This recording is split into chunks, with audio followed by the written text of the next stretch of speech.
วิธีการกรองข้อมูล Excel เรามาเบิ่งขั้นตอนง่ายๆพร้อมๆกันเลยและนี่ก็คือตัวอย่างที่ซักเตรียมมาในมือนี้ขั้นตอนแรกให้เราไปคุมที่หัวข้อที่ต้องการจะกรองข้อมูลได้เลยซักจะเลือกคุมทุกหัวข้อคอลัมน์ทุกอันก่อนแล้วจึงไปเลือกหัวข้อที่เราต้องการจะกรองอีกเทื่อนึงคุมดำเสร็จแล้วให้ไปกดที่แท็บ Data หรือข้อมูลเลือกที่หัวข้อ Folder หรือกรอง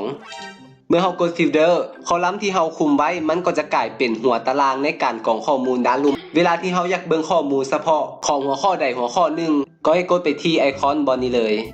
หลังจากนั้นจะมีให้เลือกการแสดงผลข้อมูลบ่ว่าจะเป็นการเรียงลำดับแต่ A หา Z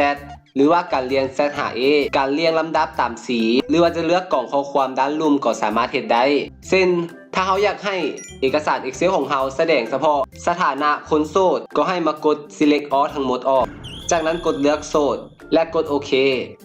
ในหน้า Excel ก็จะแสดงข้อมูลเฉพาะคนที่มีสถานะโสดเท่านั้นเฮ็ดให้เราเบิ่งข้อมูลง่ายขึ้นถ้าจะกลับคืนก็กด Ctrl Z หรือจะกดไปที่ตัวกรองและกดเลือกทั้งหมดบนนี้มันก็จะกลับไปแสดงผลทั้งหมดเหมือนเดิม 5 minutes later ส่วนหัวข้ออื่นๆก็สามารถเฮ็ดได้คือกันเช่นสมมุติว่าเราอยากจะฮู้แต่คนที่อยู่บ้านสวนมอนเราก็กดไปยังที่ตัวกรองกด Select All ออกและกดเลือกสวนมอนจากนั้นกดโอเค Excel ก็จะแสดงผลข้อมูลเฉพาะคนที่อยู่บ้านสวนมอนเท่านั้นถ้าอยากกลับข้อมูลเดิมก็สามารถกด Ctrl Z กลับคืนก็ได้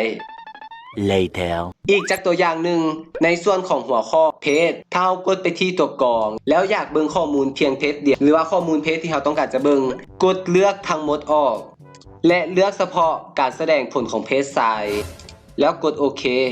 Excel จะโชว์แต่ข้อมูลของเพจซ้ายหรือข้อมูลที่เรากำหนดไว้นั่นเอง Ctrl Z เหมือนเดิมเมื่อเราต้องการยกเลิกการกรองเราก็กด Filter ออก